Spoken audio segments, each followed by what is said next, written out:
I just wanted to make a quick video just talking about this pinion nut that you have to crank down on these Dana Super 60 axles. Most of them, I believe, come with the crush sleeve style, meaning that like you have to intentionally over torque it and it's gonna crush this like mushroom looking sleeve down, and it's gonna preload the bearings on the races. And there's the other style which I've seen people talk about, which is just a hard shim where you don't have to do any like deforming of the sleeve. You just shim it properly, but that requires way more setup work and math. Well, this way just takes a lot of brute force, but I don't have much of an opinion about which way is better or worse. I'm just going back to the way it was set up originally. But come to find out, it's a little bit more involved than just taking your tools and reassembling it. It takes a little bit of creativity about how to actually get it all tightened down properly once you start to install it. And then once you install it, there's a little bit of a procedure to figure out whether or not if it's been preloaded enough, which is also kind of strange. But don't take my word for it. Do your own research. But this is what I've been able to come up with. This is what I'm going to do, or tried to achieve with my axle at least, which is they tell you that you're supposed to get one of these beam style torque wrenches that read in inch pounds, not foot pounds, inch pounds. And you're looking between 15 and 30 inch pounds when you rotate the pinion after the sleeve has been crushed.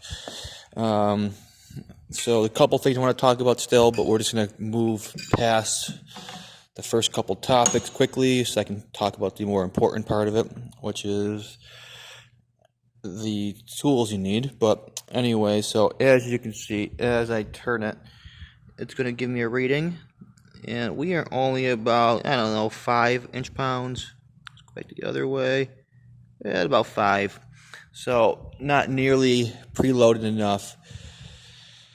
The first important part you're going to run into is finding the right socket to go on that nut. Now, the internet and the world all says it's a 1 5/16. I have both, the 1 5/16 and the 33 millimeter. I went down to my local Napa. I had them check it out for me with their tools, and I checked it with my tools, and for some reason, both sizes, the 1 5/16 and the 33 mil, seem to fit a little bit loose. The internet says it's a 1 5/16, but the 33 mil just happens to fit better. I heard other people talking about you need a thin wall socket. I wouldn't call it a thin walled socket, but you just need a normal standard socket, not a deep wall socket, because you would not be able to get the socket down in the yoke to actually get that nut cranked down.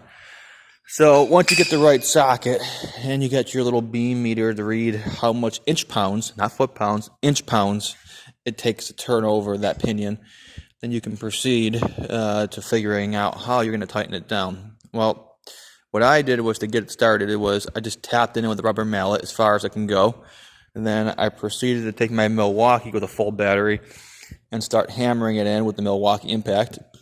Once that stopped moving it, I had to come up with some other suggestions that the internet has given me, which is just cheater tools, what I call cheater tools. So you can see I have my breaker bar with a 1 inch pipe, square tube pipe on top of it. And then I built this really super crude. I mean, I literally pulled it out of my scrap bin and my plasma cutter table and cut it by hand. I mean, this thing is as archaic as it gets. I mean, but you'll see why I built it this way. So basically all that happens is this is going to sit right on the outside of it, and it's pretty snug. I got pretty darn close. Don't mind the welds. This tool is going to be thrown out as soon as it's done. I did not spend any time on it, did no prep work. It's just got to hold the yoke stationary, and you're definitely going to want an extension onto this thing, at least 3 foot. The more leverage, the better. You know, Archimedes said that give me a lever long enough and I'll move the world. Well, he wasn't lying. If you have a long enough bar, you can get a better mechanical advantage on it. It'll be a lot easier. I'm doing it by myself currently. Pain in the ass. Go slow. Get a couple cranks on it. Check where you're at. Just keep going back and forth until you get close to where you need to be. Now, obviously in this video, I'm not finished yet.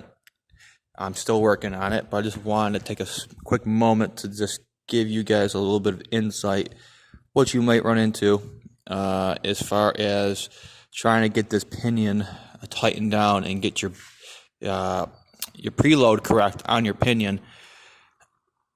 This is my first time doing it, so I'm sure I'm doing a lot of stuff wrong in the wrong order, but just sharing my experience. Hopefully this helps somebody out there, and if you know anything more than what I know, please feel free to comment on it.